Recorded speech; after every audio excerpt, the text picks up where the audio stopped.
नमस्कार दोस्तों, आप सभी का स्वागत है हमारे YouTube चैनल में जिसका नाम है एजुकेशन फॉर इंडिया। आज हम आप लोगों के सामने एक बार फिर से NCERT पुस्तक हिंदी विषय जिसका नाम है कृतिका भाग 1 उससे रिलेटेड एक नए पाठ का सारांश आप लोगों के सामने लेकर आए हैं, जिसका नाम है किस तरह आखिरकार मैं हिंदी में आया। यह जो लेख है किस तरह आखिरकार मैं हिंदी में आया, यह शमशेर बहादुर सिंह द्वारा लिखा गया लेख है। तो चलिए शुरू करते हैं कि इस कहानी का सारांश क्या है कि किस तरह आखिरकार मैं हिंदी में आया।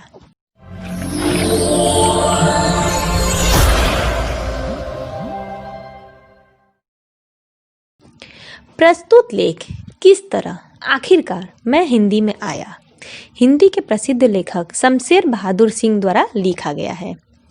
इस लेख में लेखक ने बताया है कि पहले उन्होंने उर्दू और अंग्रेजी में लिखना शुरू किया था, किंतु बाद में अंग्रेजी उर्दू को छोड़कर हिंदी में लिखना शुरू कर दिया।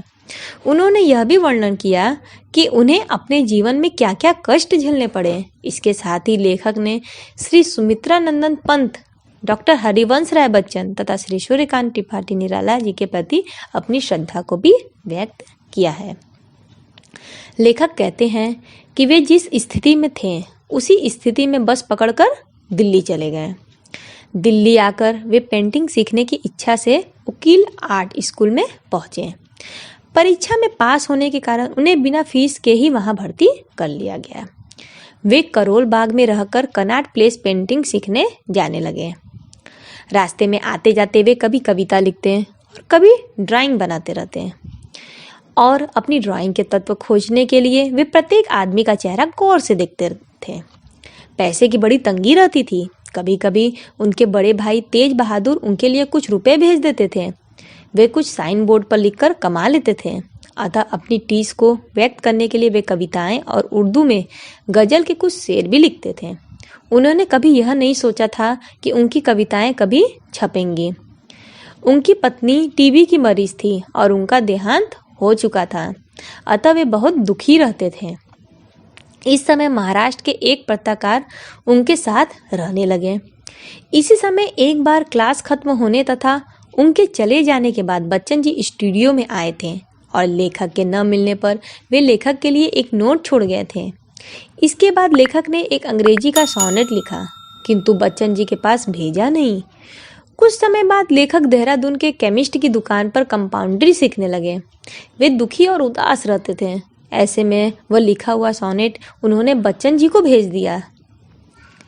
देहरादून आने पर बच्चन जी डिस्पेंसरी में आकर उनसे मिले थे। उस दिन मौसम बहुत खराब था और आंधी आ जाने के कारण वे एक गिरते हुए पेड़ के नीचे आते आते बच गए थे। वे बताते हैं कि बच्चन जी की पत्नी का देहांत हो चुका था, अतः वे भी बहुत दुखी थे। उनकी पत्नी सुख दुख की युवा संगिनी थी। वे बात की धनी, विशाल हृदय और निश्चय की पक्की थी।